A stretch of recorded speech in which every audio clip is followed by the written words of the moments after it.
یہ محمد فردین صاحب ہیں، یہ کہہ رہے ہیں السلام علیکم مفتی صاحب۔ وعلیکم السلام۔ اگر کوئی بچہ پیدا ہوا اور تھوڑی دیر بعد اس کا انتقال ہو گیا تو اس کا غسل تو ہوگا اور نماز جنازہ، مگر اذان کیسے ہوگی؟ یہ اب دے سکتے ہیں یا نہیں، اس کی وضاحت فرما دیں۔ دیکھیے گا، اگر کوئی بچہ پیدا ہوا اور پیدا ہونے کے بعد زندگی کے آثار پائے گئے، یا دوران پیدائش ہی بچے کے اندر زندگی کے آثار پائے گئے، یا پیدا ہونے کے بعد وہ بچہ رویا، اس نے آواز کی اور پھر اس کا قضاء الہی سے انتقال ہو جاتا ہے، تو ایسی صورت میں اس بچے کو غسل بھی دلایا جائے گا، کفنایا بھی جائے گا، اور اس کی نماز جنازہ بھی ہوگی اور اس کو دفنایا بھی جائے گا۔ اب رہا یہ سوال کہ بچے کی پیدائش کے بعد جو سیدھے کان میں اذان کہی جاتی ہے اور الٹے کان میں جو تکبیر کہی جاتی ہے،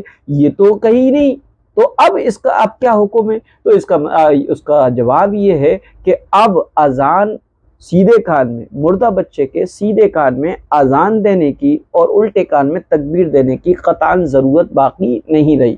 اگر یہ بچہ زندہ رہتا تو پھر جو ہے اس کے یقیناً پیدائش کے فوراً بعد سب سے پہلا عمل بچے کو نہلایا جائے اور اس کے بعد فوراً اس کے دائیں کان میں اذان دی جائے اور بائیں کان میں تکبیر کہی جائے۔ یہ مسنون عمل ہے، لیکن بچہ چونکہ زندہ ہی نہیں رہا، اتنی مہلت ہی نہیں ملی، جب اتنی مہلت نہیں ملی تو اب اس مسنون عمل کو کرنے کی ضرورت نہیں ہے۔ اگر کوئی دے دے، یہ کہہ رہے ہیں اگر کوئی دے دے تو گناہ تو نہیں، بھائی دے دینا جب سنت نہیں ہے اور جو سنت نہ ہو اس کو تو بالکل بھی نہیں کرنا چاہیے۔ اب اس کے یہ کہنا کہ اگر دے دی جائے مردہ بچے کے کان میں اذان تو اس میں حرج کیا ہے؟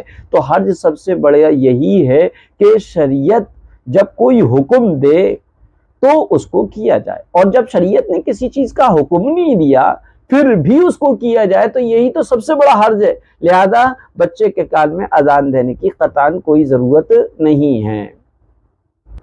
تو خلاصہ یہ نکلا کہ نامولود یعنی پیدا ہونے والے بچے کی میت کی نماز جنازہ پڑھنے سے متعلق اصول اور ضابطہ یہ ہے کہ جو بچہ زندہ پیدا ہو کر آواز نکالے اس کی نماز جنازہ پڑھی جائے گی، اور جو مردہ پیدا ہو اس کی نماز جنازہ نہیں پڑھی جائے گی۔ نماز جنازہ کا مدار اس بچے کے کانوں میں اذان دینے پر نہیں رکھا گیا ہے، لہذا اگر کوئی بچہ پیدا ہوا اور 2-3 گھنٹے بعد اس کی وفات ہو جاتی ہے تو اس کی نماز جنازہ پڑھی جائے گی، اگرچہ اس کے کانوں میں اذان دینے کا موقع نہ ملا ہو۔ اور بچہ ولادت کے بعد کچھ دیر زندہ رہا ہے اور پھر کانوں میں اذان و اقامت کہے جانے سے پہلے اس کا انتقال ہو گیا ہے، تو اب انتقال کے بعد اس کے کانوں میں اذان اور اقامت یعنی تکبیر نہیں کہی جائے گی۔ ہاں، اس بچے کا نام رکھا جائے گا، غسل دیا جائے گا اور نماز جنازہ بھی پڑھی جائے گی۔